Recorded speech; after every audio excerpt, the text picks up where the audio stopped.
The following video was shot at the Freshkill landfill a week and a half to 2 weeks after the attacks of 9/11.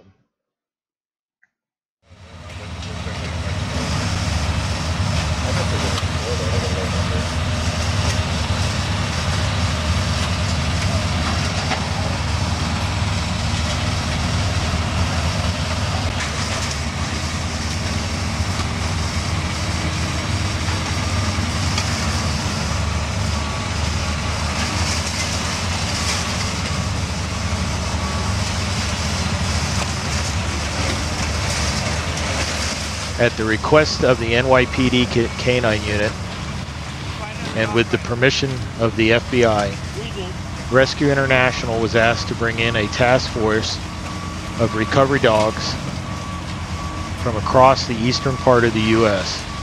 Over 60 dogs and 200 support personnel assisted in cadaver recovery operations at the Freshkill landfill.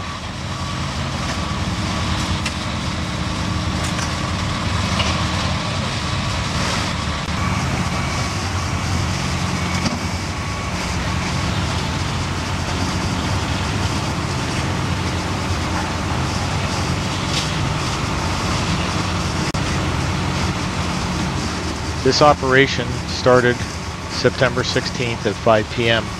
with volunteer search and rescue dogs from Northeast Search and Rescue and other surrounding search and rescue teams from New Jersey, New York, and Ohio.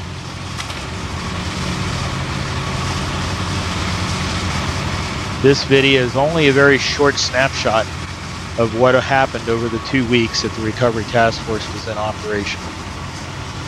I'm going to let you watch with background audio as a few of the dogs work the area where the debris was spread out on the ground at the Freshkill landfill.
Over 500 pieces of evidence were recovered by the canines with an accuracy of approximately 85%.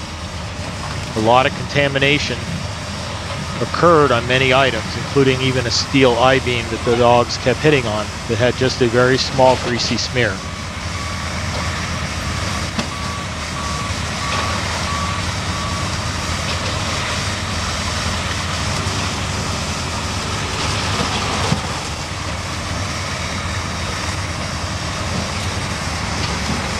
Just hold that last piece, let me look at it.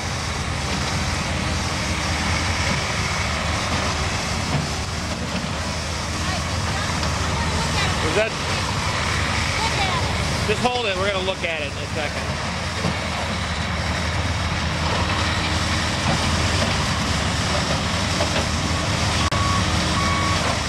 The process was quite simple.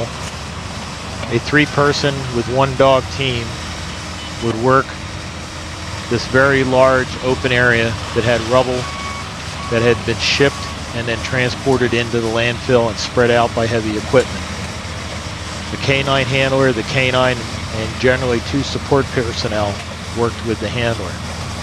The process was to let the dogs identify certain pieces of any size. Those pieces were then put into a bucket and taken over to a tent where the medical examiner and other volunteers would examine them and make a decision as to have further examination done.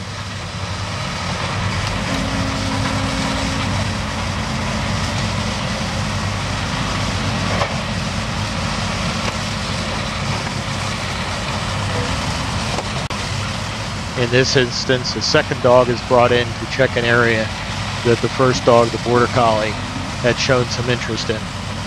The item was recovered, taken over, and determined to be chicken. We had this happen quite a few times over a 3 or 4 day period of the operation. A lot of frozen food had come down from the restaurants at the top of one of the towers. Therefore, is it the dogs hitting on the chicken, or is it dogs hitting on the chicken that's contaminated with the human cadaver scent? I went for the latter because we had so many dogs that were hitting on these pieces that all came out of the same truckload.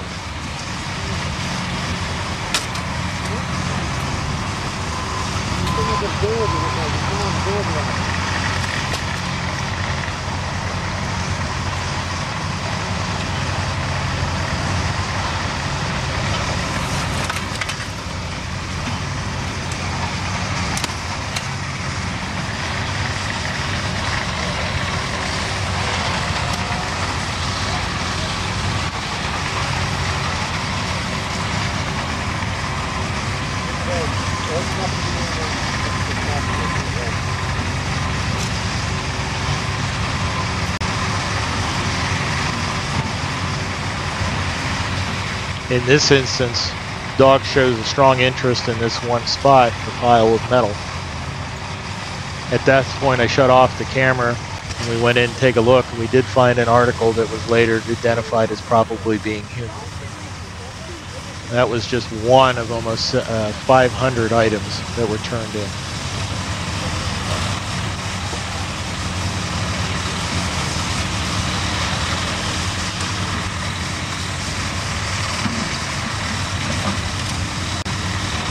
In this shot, you get a bit of an understanding as to how massive this field of debris is.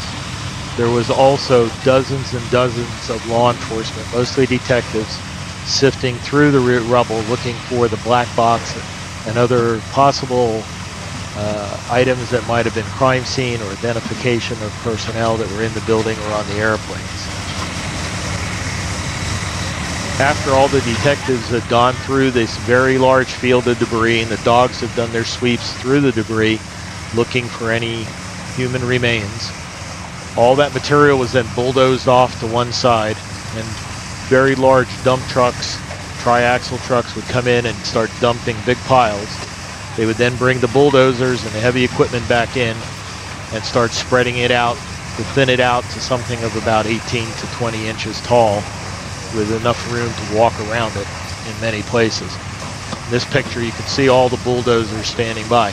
The dogs learned very quickly to work around that machinery. All the dogs worked on lead when they were out on the field. On behalf of Rescue International, I want to thank all of the volunteer canine handlers and all of the volunteers, support personnel that made this operation so successful. Over a 2-week period, over 60 canine handlers and their canines and a total of 200 support personnel supported the operation for 2 weeks, recovering over 500 pieces with the accuracy of over 85%. Due to a news and media blackout, very little coverage was given to the operations at the Fresh Kill landfill. But all the handlers and support personnel did get to go home knowing that they were able to bring closure to many families of this tragedy. That one piece here was chicken. The other fatty thing, they're not sure. Might be.